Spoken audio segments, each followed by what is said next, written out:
కాంగ్రెస్ నేతలకున్న దిక్కుమాలిన అలవాట్లు తెలంగాణ ప్రజలకు ఉండవన్నారు టీఆర్ఎస్ వర్కింగ్ ప్రెసిడెంట్ కేటీఆర్. ఈ వ్యాఖ్యలకు మంత్రి సీతక్క కౌంటర్ ఇచ్చారు. హరీష్ రావు కేటీఆర్ ముసలి కన్నీరు కారుస్తున్నారని మండిపడ్డారు.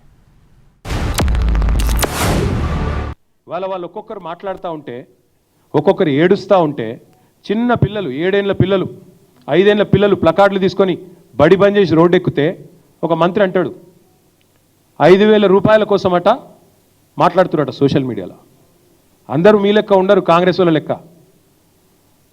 50 కోట్లకు పీసీసీ ప్రెసిడెంట్ అమ్ముకోవడం, 500 కోట్లకు ముఖ్యమంత్రి పదవి అమ్ముకోవడం, మంత్రులు ఒక్కొక్కరు పంచుకోవడం, పర్సంటేజీలు పంచుకొని ఒకరినొకరు కాపాడుకునే ప్రయత్నం చేయడం. మీ కాంగ్రెస్ లాగా దిక్కుమాలిన అలవాట్లు ప్రజలకు ఉండవు, తెలంగాణ బిడ్డలకు అసలు ఉండవు.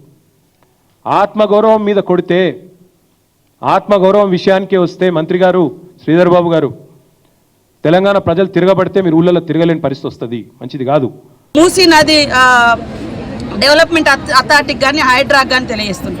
దీంట్లో ఎవరు తెలిసి చేసారు, ఎవరు తెలియక చేశారు అనేది తీయాలి. ఎవరో అక్రమంగా లేదా బెదిరింపులతోటి లేదా పైరవి చేసుకొని వచ్చి అక్కడ ఇల్లు కట్టుకుంటే ఆ చెరువులలో మీరు చూసారు, ఒక ఇల్లు అయితే చెరువులనే ఉంది, మొన్న ఎవరిదో హైదరాబాద్ అనుకుంటా, చెరువు నడి చెరువులో నీళ్ళు ఉంటా, డబల్ బెడ్రూమ్లను కూడా చెరువులనే కట్టించారు. మీరు చూడండి ఆ టోల్ గేట్ దగ్గర కామారెడ్డికి దగ్గర వాళ్ళ మొసలి కన్నీరు గడుస్తున్నారు హరీష్ రావు కేటీఆర్. అయ్యా మిడ్ మానేరు రండి, లేకుంటే మల్లన్న సాగర్ రండి.